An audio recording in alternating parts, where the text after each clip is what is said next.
हा वरुण वृक्ष आहे, मराठीत वायवरण आपण असं म्हणतो. वरुणादी काढा तुम्हा सगळ्यांना माहिती आहे, मुतखड्यासाठी फेमस आहे खूप. तर ते वरुणादी काढ्यातले हे मुख्य घटक द्रव्य. तर या वनस्पतीचा 40 ग्रॅम पावडर घेऊन अर्धा लिटर पाण्यामध्ये उकळून 1 अष्टमांश काढा बनवला की त्याने सर्व प्रकारचे मुतखडे पडतात.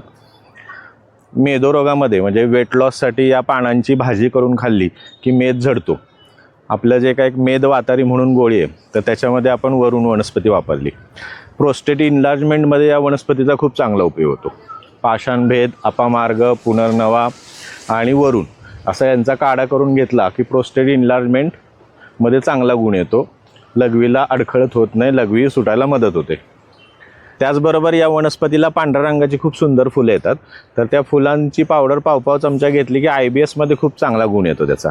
आणि ज्यांना नाकावाटे रक्तस्राव होतो किंवा नाकाचा घोळणा वारंवार फुटतो, त्यांनी पण ती पावडर पाव चमचा साजूक तूप आणि खडी साखरेवर घेतली की नाकाचा घोळणा फुटून रक्त वाहणं कमी होतं. गाऊटमध्ये, ज्याला आपण संस्कृतमध्ये वातरक्त म्हणतो, तर त्या गाऊटमध्ये आपण एक जी कॅल्क्युलाय गोळी बनवली की जिचा उपयोग मुतखडा, प्रोस्टेट इन्लार्जमेंट आणि गाऊट या तिन्ही गोष्टींमध्ये होतो. तर त्याच्यामध्ये वरुण ही वनस्पती आपण वापरलेली आहे.